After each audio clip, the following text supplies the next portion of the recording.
I think we can all say that we love buying stuff. Clothes, furniture, sometimes random objects. And our Western society says exactly the same. The more you consume, the better the economy. However, our consumption has reached such an extreme level that people and planet are suffering. With amazing marketing strategy,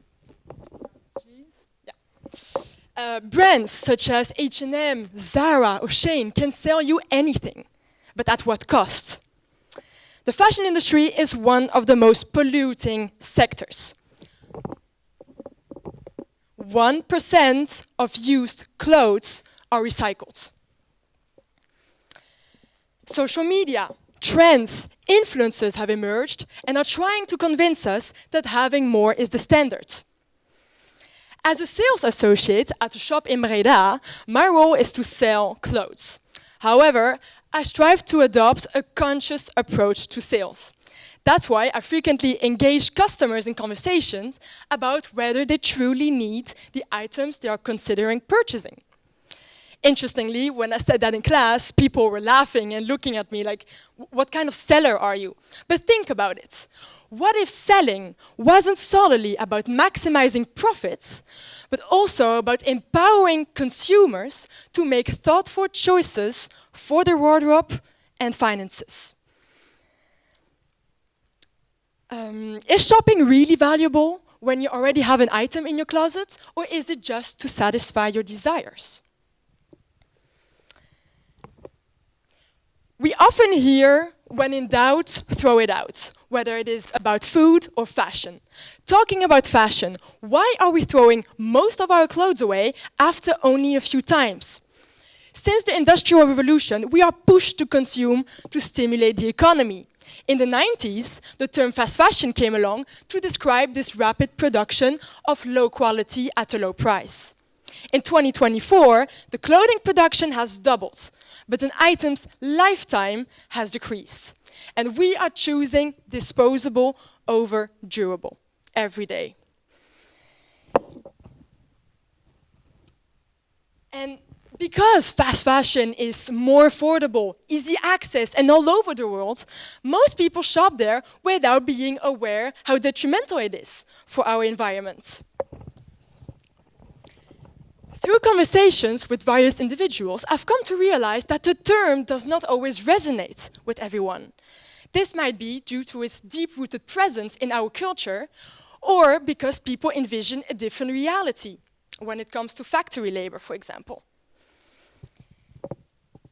I think most of us know a lot about fast fashion and its consequences, but still, the fast-paced nature of the fashion industry, coupled with its constantly changing trends, can create a sense of urgency and FOMO, fear of missing out, that drives sometimes impulsive and contradictory behavior.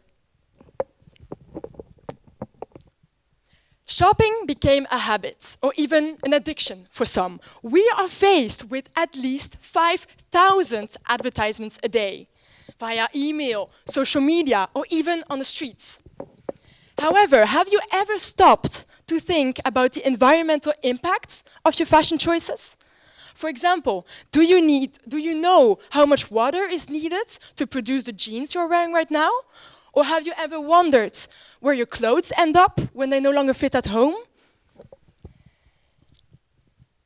Let's pause and reflect on the broader implications of our fashion consumption. Despite these challenges, fashion remains an exceptional avenue for self-expression and personal identity. It's a dynamic playground where we can experiment with colors, shapes, styles, regardless of age or societal norms.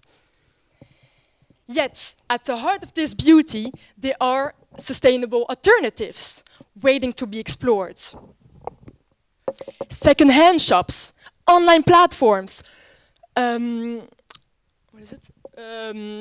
clothes websites, and repair cafes offer eco-conscious options worth considering.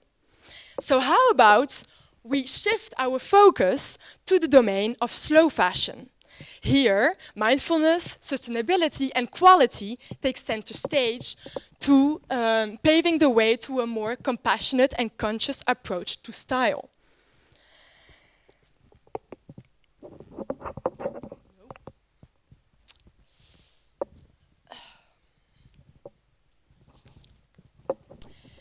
Slow fashion is about rethinking what you need, rediscovering what you have, and redesigning what you could wear. Shopping might be your routine, but what if you shopped in your own closet? Or if you really can't, why don't you try more sustainable options? From a hedonistic perspective, it is proven that it can be an experiential satisfaction to purchase an item from which you know its origin or what it is made of. Plus, it is proven that by fulfilling this need, psychological demands, we achieve well-being. I read the quote from a fashion historian that stuck with me. If spending more on a single item when incomes are low seems counterintuitive, think again.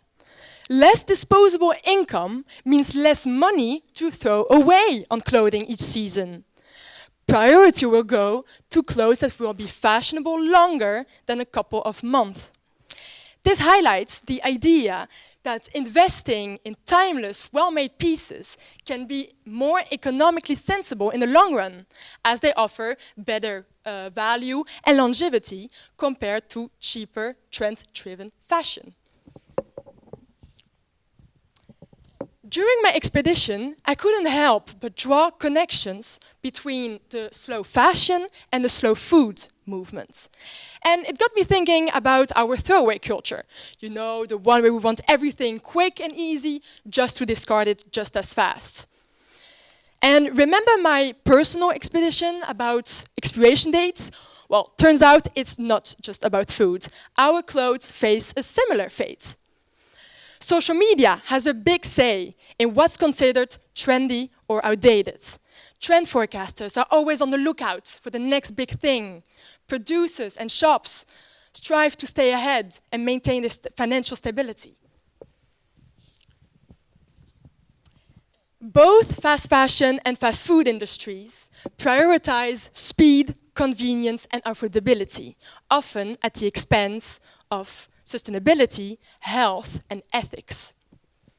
They reflect broader societal trends towards instant gratification and consumerism, highlighting the interconnectedness of our consumption patterns and the impacts on society, environment, and individual well-being.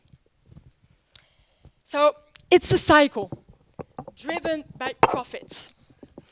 But maybe it's time we rethink our approach.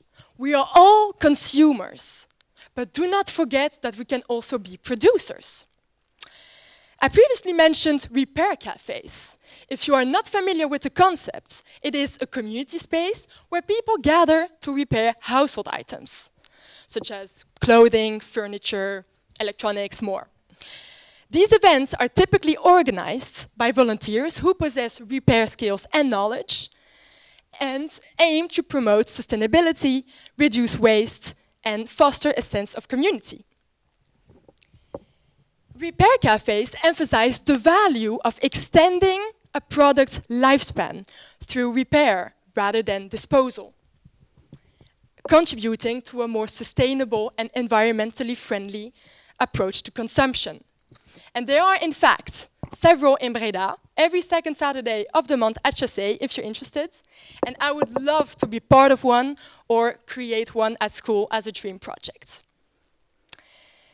Therefore, it is about ethical and responsible consumption. But most importantly, we need to slow down in the way we consume. So start repairing your clothes instead of throwing them away. Understanding that less could be more. Thank you. Okay, I